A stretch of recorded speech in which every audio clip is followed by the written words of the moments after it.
So, hello everyone. Today আমরা The World is Too Much with Us William ওয়ার্ডসওয়ার্থের কবিতাটা explain করব line by line একেবারে ধরে ধরে। এই টপিকটা অর্থাৎ এই কবিতাটা এক্সপ্লেন করার আগে আমরা এই জিনিসগুলো খুব জেনে নেব, ভালো করে নোট করে নেব। কবিতাটা উইলিয়াম ওয়ার্ডসওয়ার্থ লিখেছিলেন 1802 সালে, রিটেন, এবং পাবলিশড হয়েছিল 1807 সালে। পোয়েমস ইন টু ভলিউমস এই বইয়ে পাবলিশ হয়েছিল। এই কবিতাটা একটা পেত্রাচান সনেট, অর্থাৎ যার আরেকটা নাম ইতালিয়ান সনেট, এবং রিদিম অ্যান্ড মিটার হলো ইয়াম্বিক পেন্টামিটারে লেখা। ক্লিয়ার? কবি উইলিয়াম ওয়ার্ডসওয়ার্থ যখন এই কবিতাটা লিখেছিলেন the world is too much with us, এখানে আমরা ওয়ার্ল্ড বলতে আমরা পৃথিবী বলতে আমরা যে চোখ দিয়ে যে পৃথিবীকে দেখছি বা আমরা যে পৃথিবীতে বাস করি এই পৃথিবীর কথা এখানে কবি বোঝাচ্ছেন না।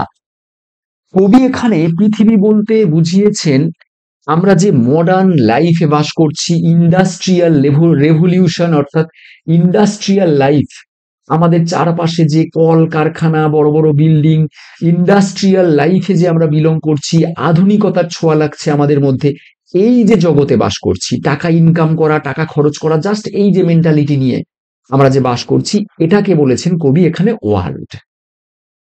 এটা একটা নেচার পোয়েম, অর্থাৎ প্রকৃতি নিয়ে কবিতাটা, about nature this poem was written.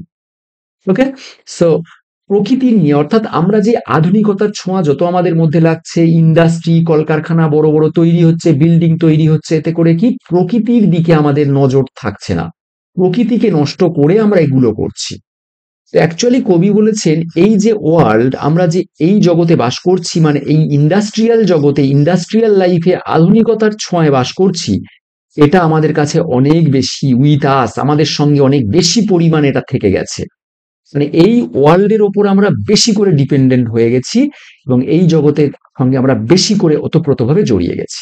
তাতে করে আমরা নেচারটাকে বিনিষ্ট করে ফেলছি, প্রকৃতিটাকে। চলো কবিতাটা আমরা লাইন ধরে ধরে পড়ি। আমরা কবিতার যে নাম অর্থাৎ টাইটেলটা আমরা সম্পর্কে জানলাম, এবারে চলো আমরা কবিতাটা দেখি। The world is too much with us, অর্থাৎ এই জগৎ, আমি কি জগৎ সেটা বলেছি, এই ইন্ডাস্ট্রিয়াল জগৎ আমাদের কাছে অনেক বেশি ভারাক্রান্ত, অনেক বেশি বার্ডেন হয়ে গেছে, মানে আমরা আর চাপ নিতে পারছি না, এটা অনেক ওতপ্রোতভাবে আমাদের সঙ্গে জড়িয়ে গেছে। লেট মানে পাস্ট অ্যান্ড সুন মানে ফিউচার, তাহলে ভবিষ্যৎ এবং অতীত অর্থাৎ সর্বদাই, সর্বদাই আমাদের কাছে এই যে জগৎ, সর্বদাই আমাদের কাছে এই জগৎটা একটা বোঝা হয়ে গেছে, মানে আমরা এই জগতে সর্বদাই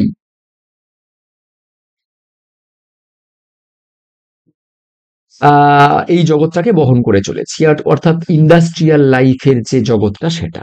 পরেটা দেখো, গেটিং অ্যান্ড স্পেন্ডিং, গেটিং অর্থাৎ গেটিং মানি, অ্যান্ড স্পেন্ডিং মানে স্পেন্ডিং মানি, টাকা ইনকাম করা আর টাকা খরচ করা, এই দুটো জিনিসের প্রতি আমাদের প্রত্যেকের লক্ষ্য। তাই উই লে ওয়েস্ট আওয়ার পাওয়ার্স, আমরা দিনের পর দিন খরচ করে ফেলছি আমাদের শক্তি, পাওয়ার বলতে এখানে শক্তি, আর ওয়েস্ট মানে খরচ করা। সো আমরা দিনের পর দিন আমাদের, প্রত্যেকটা মানুষের মধ্যে পজিটিভ অনেক শক্তি থাকে, কোনো কিছু সৃষ্টি করা, তৈরি করা, ভালোবাসা, কেয়ার, এই সবগুলো থাকে। সেই আমাদের পজিটিভ পাওয়ার গুলোকে আমরা নষ্ট করে দিচ্ছি, ভালো কোনো কাজে লাগাচ্ছি না। খুব ভালো মানে কি, নেচারের প্রতি আমরা একেবারেই মনোযোগী দিচ্ছি না, শুধুমাত্র আমরা টাকা ইনকাম আর টাকা খরচ করা, এই দুটো কাজ করে আমরা চলেছি। লিটিল অল্প, উই সি আমরা দেখি, ইন নেচার প্রকৃতিকে আমরা খুব অল্পটাই দেখি, প্রকৃতির দিকে আমরা অল্প ভাবেই তাকাই, খুব কম পরিমাণে তাকাই। দ্যাট ইজ আওয়ার্স, যেটা আমাদের, অর্থাৎ প্রকৃতি আমাদের, প্রকৃতি আমাদের কত কিছু দিচ্ছে, কত কি দেয়, প্রকৃতি থেকে আমাদের পাওয়াটা অসীম, প্রকৃতি ছাড়া আমাদের জীবন অর্থাৎ লাইফলেস, সেই প্রকৃতির দিকে আমরা অল্প পরিমাণে তাকাচ্ছি, আমরা সময়টা বেশি দিচ্ছি কোথায়, টাকা income, getting money and spending মানি, টাকা ইনকাম করা আর টাকা খরচ করা, এই দুটোর প্রতি।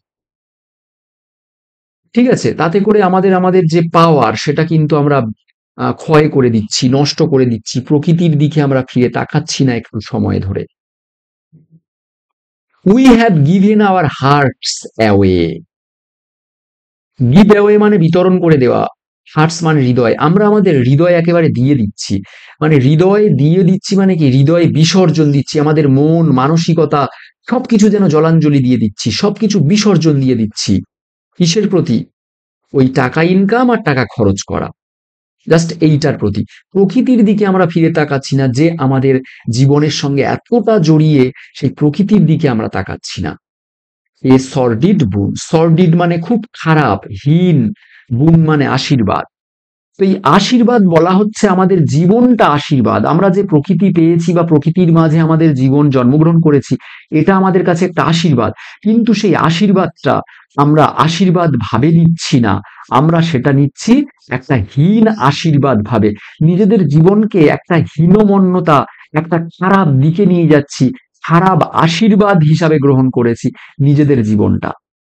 প্রকৃতি আমাদের জীবন দিয়েছে সুন্দর, কিন্তু আমরা সেই আশীর্বাদ প্রাপ্ত জীবনকে আমরা নোংরা করে দিচ্ছি, আশীর্বাদটা আমরা অপবিত্র করে দিচ্ছি। তাহলে আমরা আমাদের জীবন দিয়ে দিচ্ছি, আমাদের হার্টস দিয়ে দিচ্ছি শুধুমাত্র টাকা ইনকাম আর টাকা খরচ করার প্রতি। প্রকৃতির দিকে আমরা ফিরে কেউ তাকাই না, যে প্রকৃতি আমাদের। তাহলে আমরা এখানে 4টে লাইন ক্লিয়ার হলো। অ্যাকচুয়ালি কবিতাটা যেহেতু ইটালিয়ান সনেট বা পেত্রাচান সনেট, সেই জন্য আমি বলবো কবিতাটা 4টে স্ট্যান্জা, 4টে স্ট্যান্জা, টোটাল 8টা স্ট্যান্জা রয়েছে, 4টে লাইন 4টে লাইন করে, মানে সরি, আমি বলবো 2টো স্ট্যান্জা আছে। প্রথম 4টে লাইন আমরা পড়লাম, তারপরের 4টে লাইন একটা স্ট্যান্জা, ঠিক আছে? তো তারপরের 4টে লাইন একটা স্ট্যান্জা, 2টো স্ট্যান্জা, তারপরে 3টে লাইনের একটা স্ট্যান্জা আমরা দেখতে পাবো, 3টে লাইনের একটা স্ট্যান্জা, এবং শেষে আরো 3টে লাইনের একটা স্ট্যান্জা। তার মানে পেত্রাচান সনেট এইরকম, বা ইতালিয়ান সনেট এরকম, যেখানে 4টে স্ট্যান্জা থাকবে, প্রথমের 2টো স্ট্যান্জা 4টে লাইন 4টে লাইন, এটাকে বলা হয় অক্টেভ, আর শেষের 6টা লাইন 3টে লাইনের একটা স্ট্যান্জা, আর একটা 3টে লাইনের একটা স্ট্যান্জা, তাহলে 2টো স্ট্যান্জা, তাহলে টোটাল 14 লাইন। প্রথম 8টা লাইনকে আমরা বলবো অক্টেভ, আর পরের 6টা লাইনকে আমরা বলবো সেস্টেট। ক্লিয়ার? যাই হোক, আমরা এবারে পরের লাইনটা দেখছি। This sea that bares her bosom to the moon. This sea, এই সমুদ্র, মানে সমুদ্র যেন কাছেই, কাছেই কেন বলছে? কারণ পৃথিবীতে আমরা 3 ভাগ জল হিসাবে ধরি, সেই জন্য কবি এখানে বলছে প্রকৃতির কথা বলতে গিয়ে। এবারে আমরা প্রকৃতির কথা বলবো, যে প্রকৃতি থেকে আমরা কত কি পেতে পারি, বা প্রকৃতি আমাদের কি কি দিতে পারে। এই সমুদ্র, দ্যাট বেয়ার্স, যে উন্মুক্ত করে দেয়, হার বোজম, তার বুক। হার বলতে এখানে সি একটা ফিমেল ক্যারেক্টার হিসেবে ধরা হচ্ছে, হার, এখানে সি কে পার্সনিফিকেশন করা হচ্ছে, পার্সনিফাই, ব্যক্তিত্বরূপ করা হচ্ছে।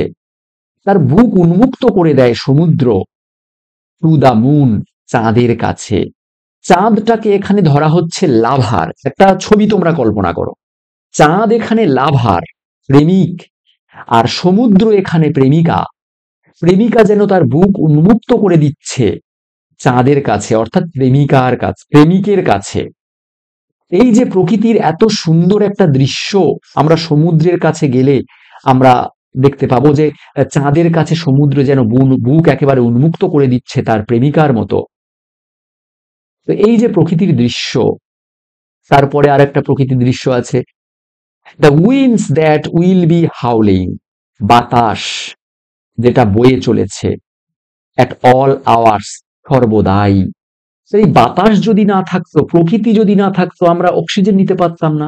তাহলে সেই বাতাস, সেই প্রকৃতি আমাদের কাছে কতটা গুরুত্বপূর্ণ, সেই প্রকৃতিকে আমরা কেউ গ্রাহ্য করছি না। আমরা ইন্ডাস্ট্রিয়াল লাইফে বিলং করার জন্য, টাকা ইনকাম করার জন্য, টাকা খরচ করার জন্য আমরা এই রকম একটা লাইফে বিলং করছি, সেখানে প্রকৃতির দিকে নজর দিচ্ছি না। অথচ যে প্রকৃতি, যেখানে উইন্ডস দ্যাট উইল বি হাউলিং, যেখানে বাতাস গর্জন করে চলেছে, সর্বদাই বাতাস বয়ে চলেছে, অ্যান্ড আর আপ গ্যাদার্ড, যখন বাতাসগুলো জড়ো হয়, নাও লাইক স্লিপিং ফ্লাওয়ার্স, সেগুলো ঘুমন্ত ফুলেদের মতো। ঘুমন্ত ফুল, ফুল যেমন ঘুমিয়ে থাকে, ফুল যখন চুপচাপ থাকে, বাতাস না হয়, সেই রকম বাতাসগুলো যেন জড়ো হয়ে থাকে। তো এখানে ফুলের সঙ্গে বাতাসের তুলনা করা হচ্ছে। বাতাস যখন জড়ো হয়ে থাকে তখন বলা হচ্ছে স্লিপিং ফ্লাওয়ার্স এর মতো, আবার বাতাস যখন বয়ে যাচ্ছে তখন নিশ্চয়ই আমরা ফুল ফোটা ফুলের সঙ্গে তুলনা করব, ব্লুমিং ফ্লাওয়ার্স। তাহলে এই দুটো লাইনের মধ্যে তোমরা ভালো করে দেখো যে বাতাস বয়ে যাচ্ছে সর্বদাই, এবং বাতাস যখন আবার এক জায়গায় জড়ো হচ্ছে, গ্যাদার হচ্ছে, তখন স্লিপিং ফ্লাওয়ার্স এর মতো মনে হচ্ছে। তার মানে এটা বোঝানো হচ্ছে যে বাতাস সর্বদাই বয়ে চলে, আবার যখন বাতাস এক জায়গায় গ্যাদার হয় স্লিপিং ফ্লাওয়ার্স এর মতো। এই যে সুন্দর দৃশ্য, বাতাস বয়ে যাওয়া অর্থাৎ ফুল প্রস্ফুটিত হওয়া, আর বাতাস জড়ো হয়ে থাকা, ফুলেদের ঘুমানো, এই যে ব্যাপারটা, প্রকৃতির যে এই সৌন্দর্য, সেটা প্রকৃতি থেকেই কিন্তু আমরা পাই। ফর দিস, এটার জন্য মানে কি, প্রকৃতির এই যে ব্যাপারগুলো সৌন্দর্যের জন্য, ফর এভরিথিং অথবা সবকিছুর জন্য, প্রকৃতির এইটার জন্য, এছাড়া প্রকৃতির সবকিছুর জন্য, সব তো আর কবি এখানে এক্সাম্পল দিচ্ছেন না, কিন্তু প্রকৃতির সবকিছুর জন্য। We are out of tune, tune মানে এখানে প্রকৃতির যে টোন, প্রকৃতির বাইরে আমরা আছি, আমরা প্রকৃতির মধ্যে নেই। এত সুন্দর প্রকৃতি, সেখানে আমরা কিন্তু প্রকৃতির মধ্যে নেই। প্রকৃতি আমাদের অনেক কিছু দিচ্ছে, তবু আমরা তার দিকে খুব কম পরিমাণে দেখছি। Little we see in nature. Clear? চলো আমরা নেক্সট, আমরা ছটা স্ট্যান্জা এবারে দেখবো। ইট মুভস থেকে আমরা এই সিক্সথ লাইন্স দেখবো, তিনটে তিনটে স্ট্যান্জা, শেষের পার্টটা আমরা দেখবো। চলো। ইট মুভস আস নট, এটা আমাদেরকে আর বিচলিত করে না, আমাদেরকে নাড়ায় না। মানে আমরা নিজেরাই যদি আধুনিকতার ছোঁয়া পেয়ে যদি আমরা প্রকৃতির দিকে না তাকাই, তাহলে প্রকৃতি আমাদের আর নাড়াচ্ছে না। মানে প্রকৃতি আমাদেরকে আকৃষ্ট করছে, কিন্তু আমরা সেদিকে মনোযোগ দিচ্ছি না। গ্রেট গড, মহান ভগবান। তো এখানে কবি একটা বিস্ময়ের চিহ্ন দিয়ে যে বলছেন, কবি এখানে একটা, কি বলবো, কবি এখানে অনেকটা কষ্ট পাচ্ছেন, কষ্টের মধ্যে রয়েছেন। কবি এখানে কষ্টের মধ্যে রয়েছেন, যেখানে গ্রেট গড বলে একটা বিস্ময়ে প্রকাশ করছেন, অর্থাৎ মনস্তাপে, নিদারুণ মনস্তাপে কবি ভুগছেন প্রকৃতির জন্য। আমরা কেউ প্রকৃতির দিকে ফিরে তাকাচ্ছি না। এবং ইট মুভস আস নট, ইট বলতে এখানে নেচার, নেচার আমাদেরকে আর নাড়া দিচ্ছে না। হে ভগবান, এটা কি হলো, এইরকম একটা ব্যাপার এখানে বলতে চেয়েছেন। I would rather be a pagan. কবি এবার একটু অন্যরকম ভাবে ভাবছেন। কবি বলছেন, আমি যদি প্যাগান হয়ে যাই, আমি যদি প্যাগান হতাম। প্যাগান মানে এখানে প্যাগানরা বিশ্বাস করে যে, প্যাগানদের মতে আর কি, প্যাগানরা এখানে বিশ্বাস করে যে প্যাগানের সঙ্গে প্রকৃতির একটা খুব মিল আছে। Pagan lifestyle was characterized by close communion with nature. নেচারের সঙ্গে একটা মিল আছে প্যাগানদের। ঠিক আছে? প্যাগান মানেই যারা নেচারকে উপভোগ করবে। Pagans had a closer relationship with nature than the modern Christians. কবি বলছেন, আমি নন খ্রিশ্চিয়ান হয়ে যদি প্যাগান হয়ে যাই, তাহলে আমি সাকেল মানে এখানে স্তন্যপান করা, স্তন্যপান করে আমি বড় হতে চাই, মানে আমি প্যাগান হতে চাই। আমি এখানে লালিত পালিত হতে চাই, আমি স্তন্যপান করানোর মতো যেন আমি বড় হয়ে যাই। ইন এ ক্রিড আউটওয়ার্ন, অর্থাৎ ক্রিড আউটওয়ার্ন, ক্রিড বলতে এখানে বলা হচ্ছে ধর্মমতে, আউটওয়ার্ন অ্যানসিয়েন্ট ধর্মমতে, অর্থাৎ প্রাচীন কালের ধর্মমতে প্যাগানরা মনে করত যে তাদের যে প্রকৃতির যে রূপ রস গন্ধ সবকিছু তারা ফিল করত এবং প্রকৃতিকে বেশি করে প্রাধান্য দিত। কবি এখানে ওই জন্য প্যাগান হতে চেয়েছেন। যদি আমি নন খ্রিশ্চান হয়ে যাই, অর্থাৎ প্যাগান হয়ে যাই, তাহলে তো আমি প্রকৃতির মধ্যে থেকে আমি আমি স্নান পান করার মতো আমি বড় হয়ে উঠব। প্রকৃতিকে আমি অনেক বেশি গুরুত্ব দেব যদি আমি প্যাগান হয়ে যাই। Clear? So might I standing on this pleasant leave, তাহলে যদি আমি প্যাগান হই তাহলে প্রকৃতিকে ভালোবাসবো, এবং প্রকৃতিকে ভালোবাসার জন্য আমি, লি মানে এখানে ঘাস জমি, মনোরম সুন্দর এই ঘাস জমির ওপরে আমি দাঁড়িয়ে থাকতাম। যদি আমি প্যাগান হতাম, প্রকৃতিকে ভালোবাসতাম, আমি ঘাস জমির ওপরে দাঁড়িয়ে থাকতাম। আমি প্যাগান হতে চাই। তারপরে বলছে have glimpses that would make me less forlorn, অর্থাৎ গ্লিমসেস, তাহলে আমার থাকতো দৃষ্টি, দ্যাট উড মেক মি, আমার থাকতো দৃষ্টি মানে কি, আমি দৃষ্টি, ক্ষণিক দৃষ্টি দিয়ে আমি দেখতাম, যে দৃষ্টি দেখার জন্য উড মেক মি লেস ফরলুন, ফরলুন মানে পরিত্যক্ত, অর্থাৎ একাকী, আমি নিজেকে একাকী মনে করতাম একটু কম অন্তত, এখন আমি নিজেকে খুব একাকী মনে করছি। কিন্তু যদি আমি প্যাগান হতে পারতাম, তাহলে আমি প্রকৃতির মাঝে প্রকৃতি অনুভব করতাম এবং প্রকৃতির মাঝে থেকে আমি নিজেকে ফরলুন, অর্থাৎ লেস ফরলন, একটু নিজেকে একাকী কম ভাবতাম, কম মনে করতাম। কারণ প্রকৃতির মধ্যে যদি আমি থাকতাম তাহলে আমার একাকী মনে হতো না, হতো হয়তো লেস ফরলুন, এখন যতটা মনে হচ্ছে একাকী ততটা হতো না, লেস ফরলুন মানে কম মনে হতো একাকী। তাহলে এই যে এতক্ষণ কবি বর্ণনা করছেন সবটাই কিন্তু প্রকৃতিকে কিভাবে তিনি গ্রহণ করবেন, প্রকৃতিকে গ্রহণ করতে হলে তিনি প্যাগান হতে চেয়েছেন, ঘাস জমির উপর দাঁড়িয়ে থাকবেন, তিনি কম একাকী মনে করবেন, একাকিত্ব তার মধ্যে কম পরিমাণে থাকবে প্রকৃতির মধ্যে থাকলে কবি। পরেরটা বলছেন have sight of Proteus rising from the sea, সমুদ্র থেকে উঠে আসা প্রোটিয়াসকে আমি দেখতে পেতাম। প্রকৃতি যদি আমি দেখি তাহলে প্রকৃতি দেখতে দেখতে আমি সমুদ্র থেকে উঠে আসা প্রোটিয়াসকে আমি দেখতে পেতাম। এখানে প্রোটিয়াস মানে হলো সি গড, প্রোটিয়াস মানে সি গড, পোসিডনের POSEIDON, পোসিডন, সি গড পোসিডনের ছেলে, বড় ছেলে প্রোটিয়াস। আর নিচে আছে ট্রিটন, ট্রিটন হলো পোসিডনের ছোট ছেলে। তাহলে প্রোটিয়াসটা কি আমি বলি, পোসিডনের সমুদ্র দেবতা, সমুদ্র দেবতা যে পোসিডন তার ছেলে প্রোটিয়াস। প্রোটিয়াস হলো গ্রিক মাইথোলজি, গ্রিকদের বিশ্বাস যে অ্যানসিয়েন্ট গ্রিক, ওনারা বিশ্বাস করতো প্রত্যেকে গ্রিসরা, যে প্রোটিয়াস হলো সমুদ্র দেবতা। ঠিক আছে, এই সমুদ্র দেবতা তিনি নিজের আকার, নিজের রূপ পরিবর্তন করতে পারতেন, এই প্রোটিয়াস। ঠিক আছে, প্রোটিয়াস যে সমুদ্র থেকে ওঠে এবং নিজের রূপ পরিবর্তন করতে পারে, প্রোটিয়াস। আর যখন সমুদ্রে থাকে, সমুদ্র থেকে উঠে আসে রেস্ট নেওয়ার জন্য পাথরের ছায়ায়, সে হলো প্রোটিয়াস। কবি বলছে এই প্রোটিয়াসকে আমি দেখতে পেতাম, আর এই প্রোটিয়াস কিন্তু ভবিষ্যৎবাণী করতে পারে। ঠিক আছে, তো কবি বলছে আমি প্রোটিয়াস একে আমি দেখতে পেতাম, তাহলে ভগবানকে দেখতে পেতাম। অর হেয়ার শুনতে পেতাম, old Triton blow his wreathed horn, horn মানে আমরা জানি বাঁশি, রেথড মানে স্পাইরাল, তার মানে এখানে কঙ্ক সেলের কথা বলা হয়েছে, অর্থাৎ শঙ্খ বা এরকম কিছু শঙ্খের মতো বাদ্যযন্ত্র যেটা বাজায় কে, ট্রিটন। ট্রিটনও কিন্তু সমুদ্রের দেবতা, যে বললাম পোসিডনের ছোট ছেলে, বড় ছেলে প্রোটিয়াস, ছোট ছেলে ট্রিটন পোসিডনের।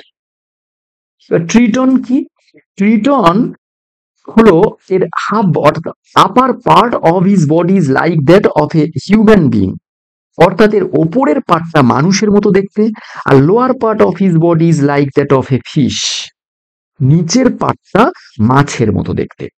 এবং তার হাতে একটা বাদ্যযন্ত্র অর্থাৎ কঙ্ক শেল থাকে যেটা বাজায় সে, এটাকে বলা হচ্ছে রেথড হর্ন, রেথড মানে স্পাইরাল আর হর্ন মানে বাঁশি।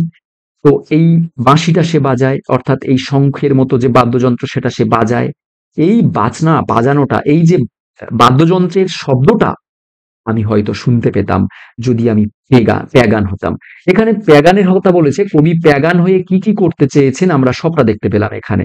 তোমরা প্যাগান হয়ে কি কি করতে চেয়েছে এখানে তোমরা আরেকবার ভিডিওটা যদি ব্যাক করে শোনো তাহলে এই অংশটা বুঝতে পারবে। কবি প্রকৃতিকে অনুভব করার জন্য, প্রকৃতিকে ইম্পর্টেন্স দেওয়ার জন্য, বা প্রকৃতিকে তিনি রক্তের সঙ্গে মিশিয়ে দেওয়ার জন্য, প্রকৃতিকে অনুভব করার জন্য কবি কি হতে চেয়েছেন, প্যাগান। প্যাগানদের মতে প্যাগানরা প্রকৃতির সঙ্গে একটা আত্মার মিলন রয়েছে, কবি সেইভাবে প্রকৃতিকে গুরুত্ব দিতে চেয়েছেন, কারণ প্রকৃতি ছাড়া কিন্তু আমরা মিনিংলেস।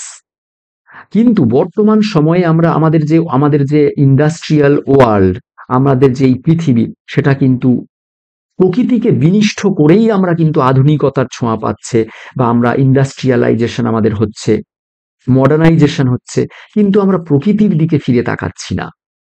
এই কারণে কবিতার মধ্যে দিয়ে প্রকৃতিকে গুরুত্ব দেওয়ার কথা কবি এখানে বলেছেন। তাহলে আমরা কবিতাটা লাইন ধরে ধরে ওয়ার্ড গুলো দেখলাম। কেমন লাগলো আমাকে বলো। নেক্সট টপিকটা আমরা এইভাবে এক্সপ্লেন করব যদি তোমাদের ভালো লাগে। আর আর কিভাবে এক্সপ্লেন করলে বা কেমন করে বললে তোমাদের ভালো হয় সেটাও আমাকে অবশ্যই জানিও। So till then, next class you will see again. So bye by.